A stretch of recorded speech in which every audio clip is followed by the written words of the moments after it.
Queens of the World, Empress Carlota of Mexico, and the tragically short Habsburg Mexican Empire. Thank you to Magellan TV for sponsoring this video. Charlotte of Belgium was the beautiful and bright only daughter of the first King of Belgium. Her life looked to be joyous too when she fell in love with the Hapsburg Archduke, Maximilian of Austria. The couple's numerous royal connections even got them an incredible job opportunity to become rulers of the newly established Empire of Mexico. They crossed the Atlantic full of tropical turquoise dreams of being hailed as heroes. But they quickly discovered that they were philosophically opposed to the small percentage of Mexicans who actually wanted them there. As the empire crumbled around them, Carlota made a desperate return to Europe to beg for help, only to be met with cold rejection, which ensured Maximilian's demise and drove Carlota to the depths of mental illness. Let's get to know Empress Carlota of Mexico and the tragically short Hapsburg Mexican Empire.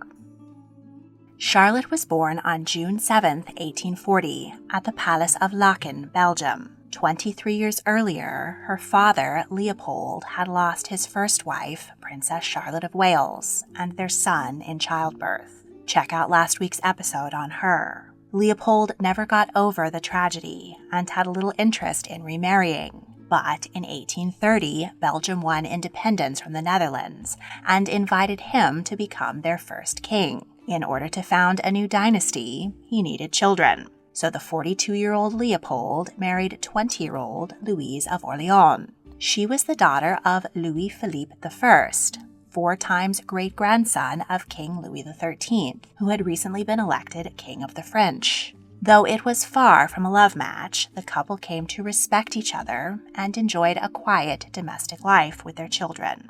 Their first son, Louis Philippe, died of illness before his first birthday.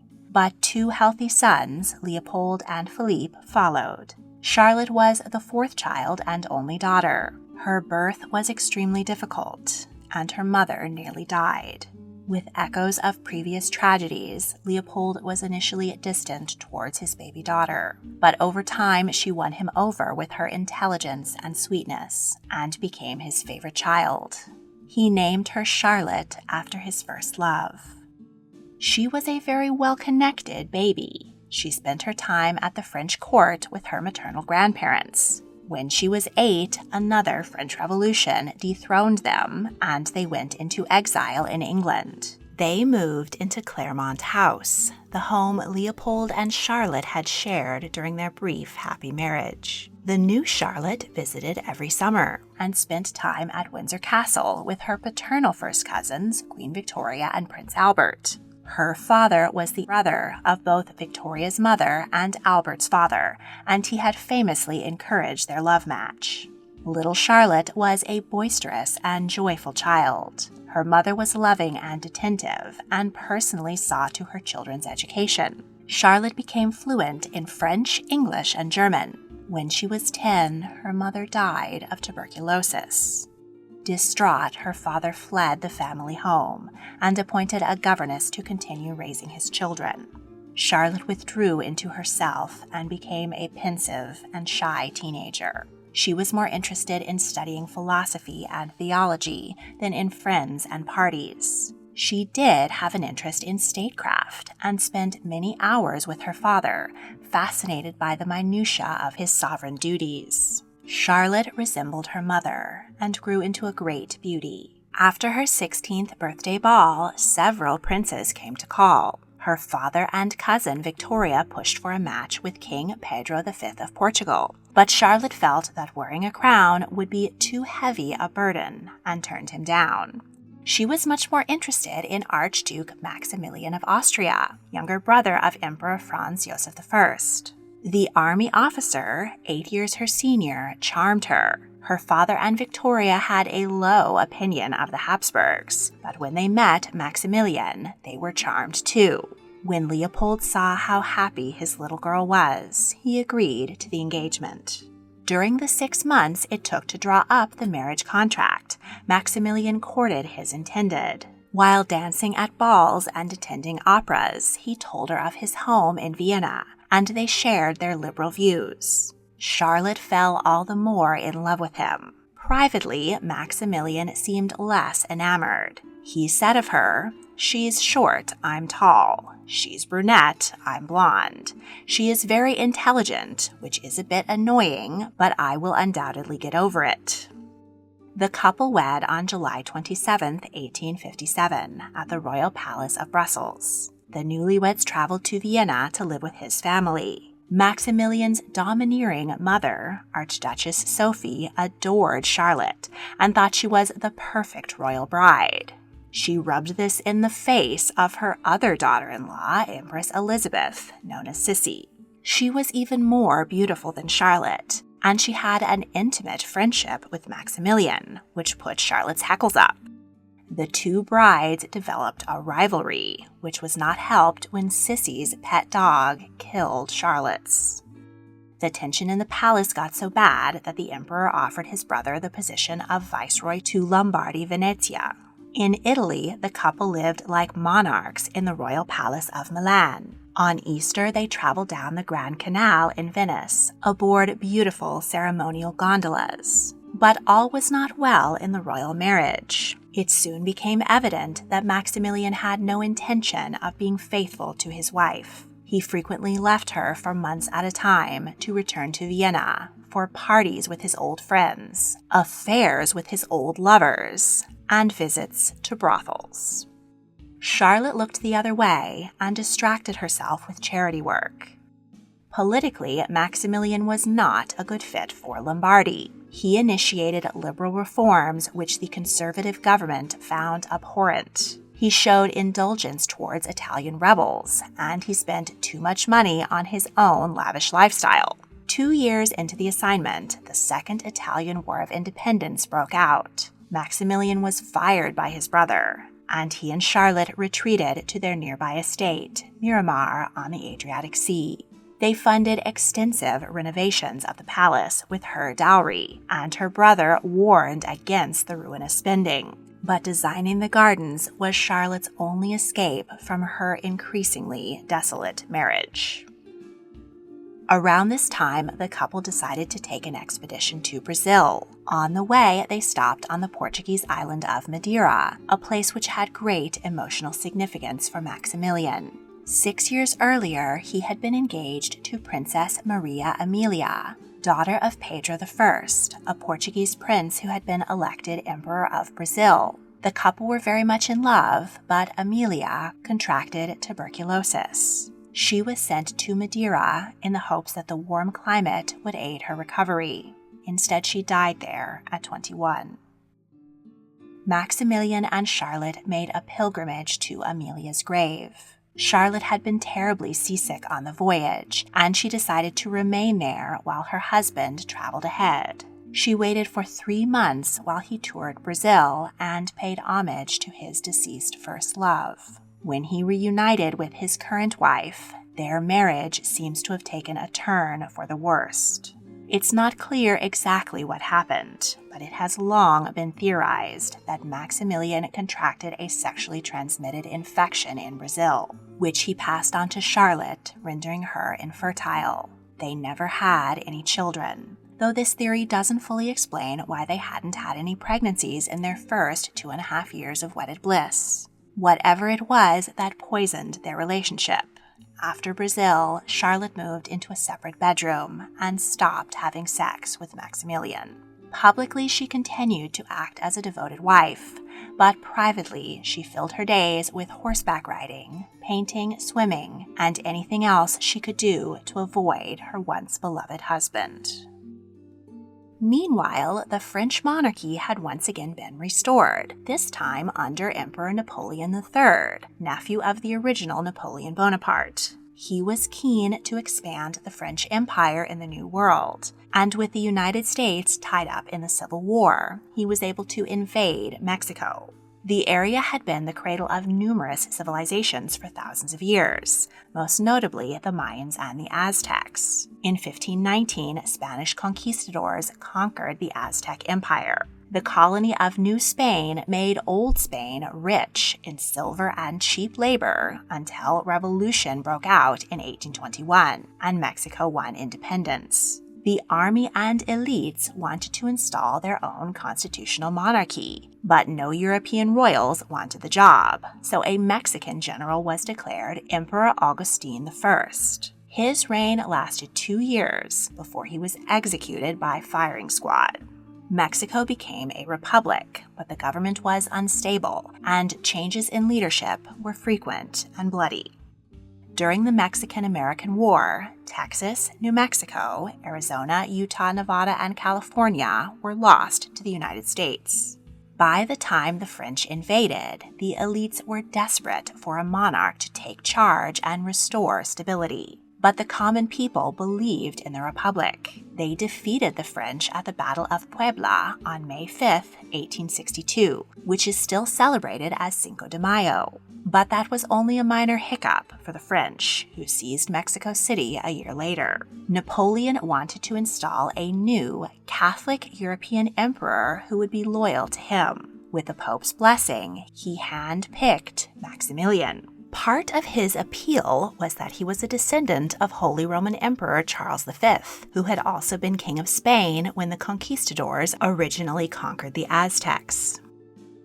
If you want to learn more about the history of Mexico and the many civilizations which thrived there before the Spanish showed up, then check out Empire Builders Mexico. This 4-episode documentary walks you through the complex cultures and epic struggles that define the identity of this nation.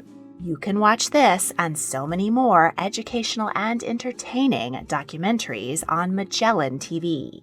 This platform is dedicated to delivering the finest curated documentaries from around the world. They have an incredible collection highlighting whatever you're interested in, including scientific discoveries, nature, art, culture, crime, and beyond. And you know I can't get enough of their library of history documentaries. 2 other series I highly recommend are Maya, Ancient Metropolis, and Empire Builders Inca. Click the link in the description to get a free 30-day trial to watch Empire Builders Mexico and all the rest of Magellan TV's extensive collection of over 3,000 documentaries.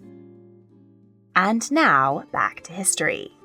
A delegation of Mexican nobles arrived at Miramar to formally offer the Archduke the crown. Maximilian was hesitant. After what happened to Augustine I, becoming Emperor of Mexico seemed a risky venture. But Charlotte was eager to accept. For a woman who had been so interested in statecraft as a child, she had grown bored of a non-political role acting as a devoted princess. Her father and grandfather had both been elected kings after all, and it had worked out well for one of them. She argued vehemently for her husband to take the job.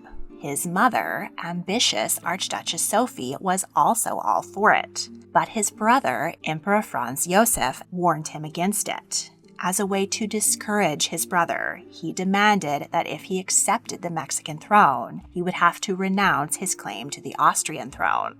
Maximilian came back to Napoleon with a few stipulations: that French troops must remain in Mexico to support him for several years, and that a referendum vote must be held to determine if the Mexican people actually wanted him. The troops were agreed to, and the referendum came back overwhelmingly in favor of declaring Maximilian emperor.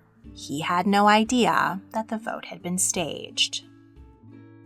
Maximilian and Charlotte agreed to journey to Mexico and were assured that they would be greeted as heroes and liberators. Charlotte was thrilled. She learned Spanish easily and Latinized her name to Carlota.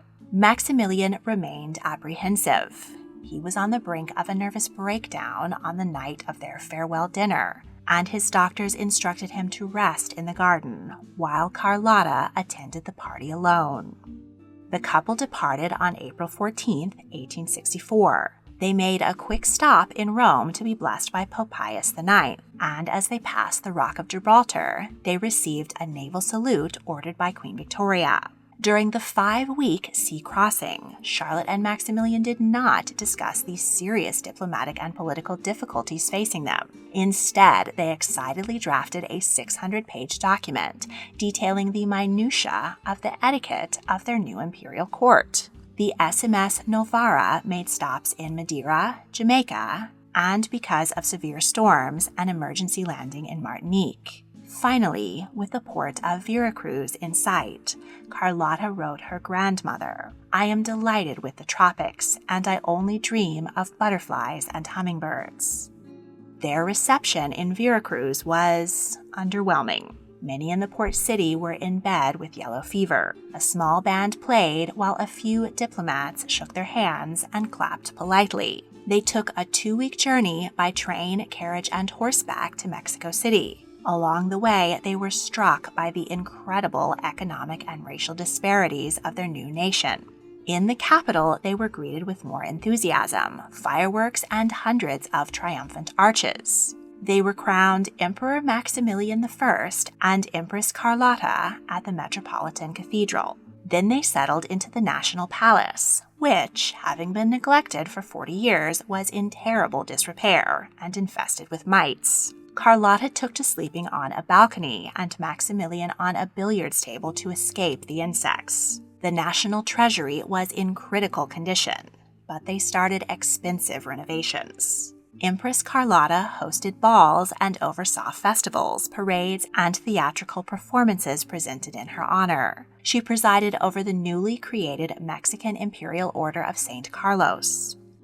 The imperial court was protected primarily by the French, but both Belgium and Austria sent troops as well. Just outside the palace walls, a civil war between Mexican guerrilla revolutionaries and the imperial forces raged. The monarchy was supported by conservative elites and the church, while the country's liberal majority favored the former president, Benito Juarez. But Maximilian and Carlota were philosophically liberal. They supported charities and social programs. Maximilian repeated the same mistakes he'd made in Italy by pushing through liberal reforms which alienated his only supporters. The final straw was when he declared freedom of religion. Priests who had once supported him took to the pulpits, streets, and papers to condemn his regime. Within a year of their coronation, Maximilian and Carlota's popularity was dwindling. He traveled the country to try and win the support of the common people. She remained in the capital as an able regent.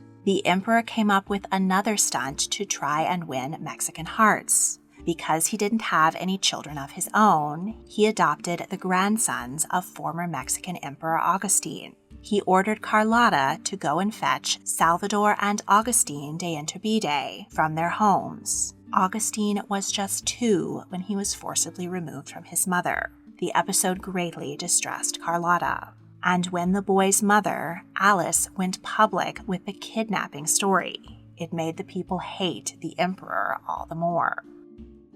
In April 1865, the U.S. Civil War ended. Troops were freed up to go south and support President Benito Juarez, whom the United States favored. Imperial troops lost battle after battle, and the French government grew tired of spending a fortune on an increasingly lost cause. Maximilian took a hard line with the rebels and ordered anyone suspected to be summarily executed. Several hundred of his political opponents were put to death.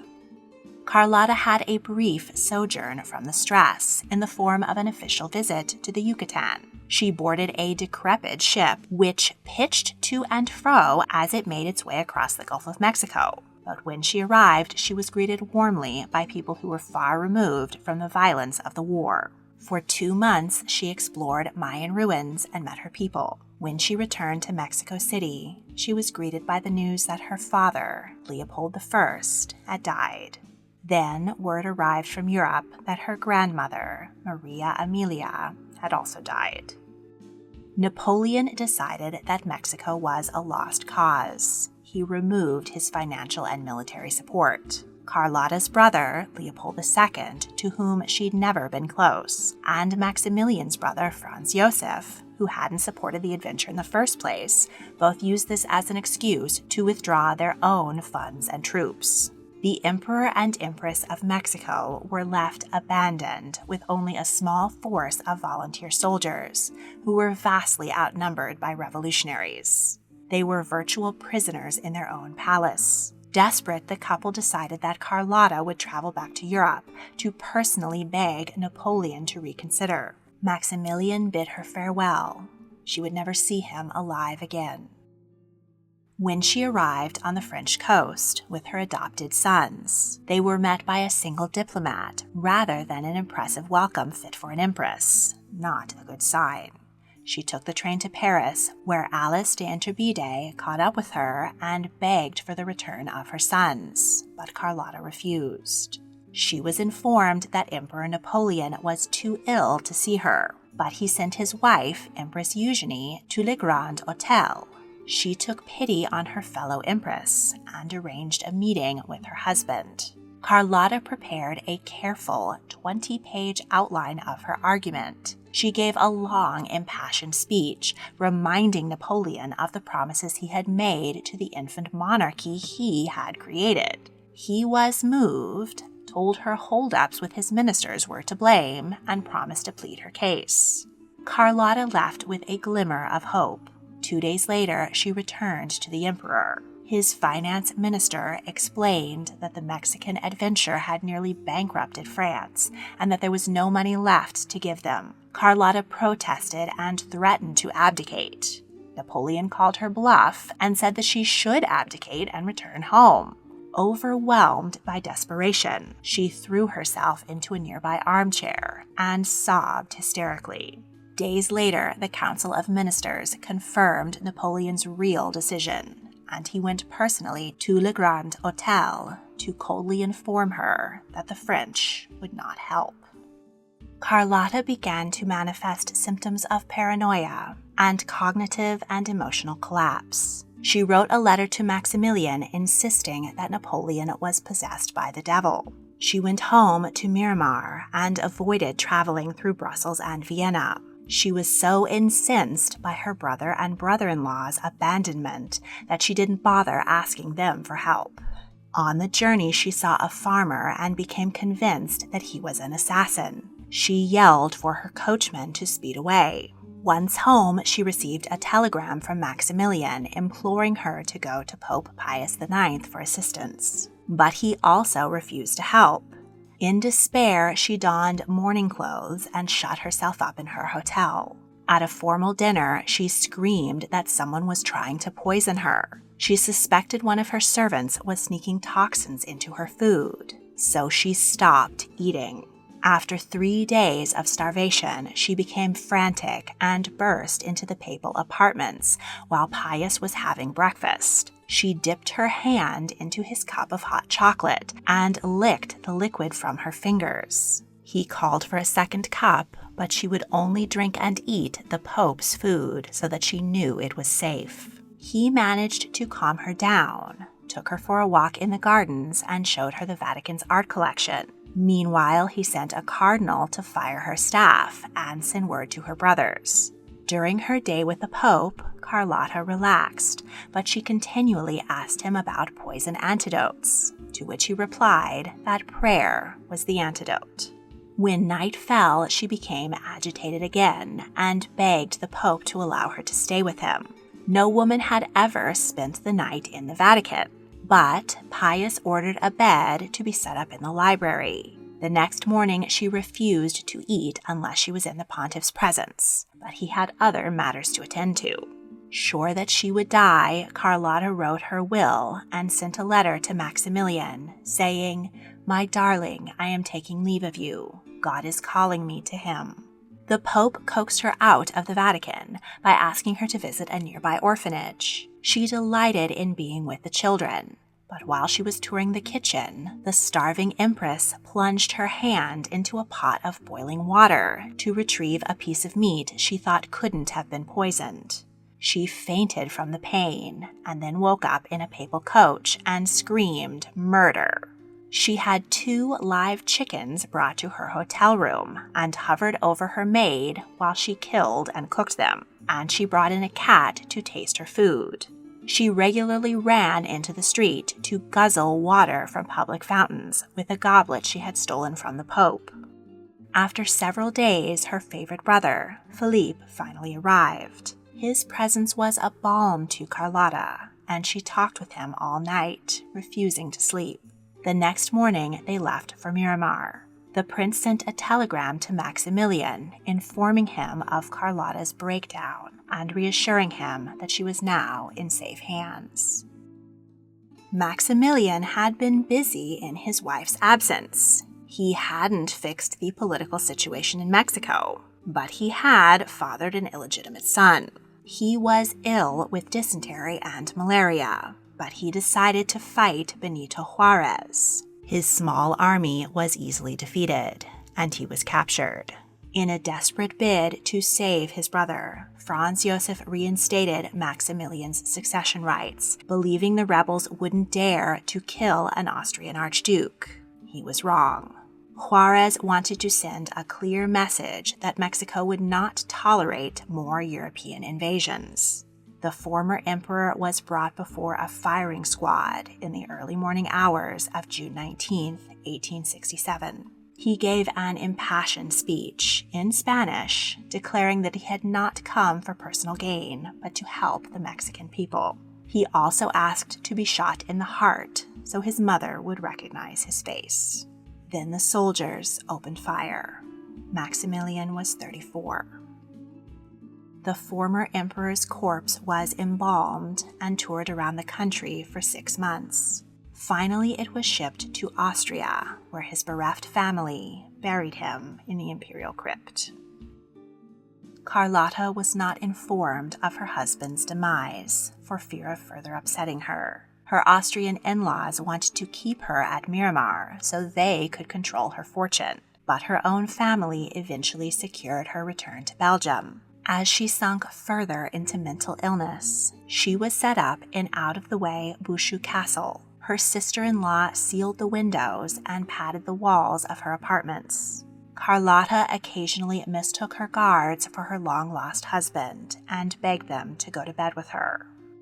Her 2 adopted sons were returned to their biological parents, who took them to England to be educated. Salvador eventually moved to Austria, where he lived on a pension from the Habsburgs. Augustine immigrated to the United States and became a professor of Spanish at Georgetown University. Carlota, who was only 27 by this time, lived in obscurity for the next 59 years. She occasionally received visits from her family. Her brother Leopold II used her fortune to set up his incredibly cruel colony in the Congo. During World War I, when the Germans invaded Belgium, the Austro-Hungarian flag flying over Carlota's castle saved it from attack. She had periods of calm, during which she went on walks in the gardens, embroidered, played cards, and listened to her gramophone. She had many imagined conversations with the ghosts of her husband, Emperor Napoleon, and the Pope. She would become agitated and fiercely argue against the long-past injustices she had suffered. She sometimes became so irate that she shattered dishes and ripped up pictures of her decimated youth. Several theories attempt to explain Carlota's mental illness. Medical historians have diagnosed schizophrenia or bipolar disorder, aggravated by the early loss of her mother, poor treatment from her husband, and the incredible stress of the Mexican expedition. However, there are some who argue that she really was being poisoned. It was documented that Carlota's doctor really was putting sedatives in her coffee without her knowledge. He was trying to calm her, but she was right to be suspicious. A rumor suggests that while she was still in Mexico, a midwife offered her medicine, which she promised would help her conceive a child. The woman was secretly a Juarez supporter, and the native mushrooms she offered were in fact teonanacatl, which is known to induce psychosis. Carlota of Mexico died peacefully on January 19, 1927. The 86-year-old former empress had developed pneumonia brought on by influenza. There are varied reports of her last words, but all present recorded that she said something wistful about Mexico. On a snowy day, her coffin was carried by 6 Belgian legionnaires who had survived the expedition to Mexico. In the presence of her family, she was laid to rest in the royal crypt at the Church of Our Lady of Lachen. Carlota, like her namesake, Charlotte of Wales, lived a life of unfulfilled promise, interrupted by terrible tragedy. A special thank you goes to my patron, Thomas Banks. If you enjoyed this video, please like, subscribe, comment your thoughts, and check out my other history videos. You can also join my Patreon to support my work and get early access to all of my multi-part series. Thank you for watching.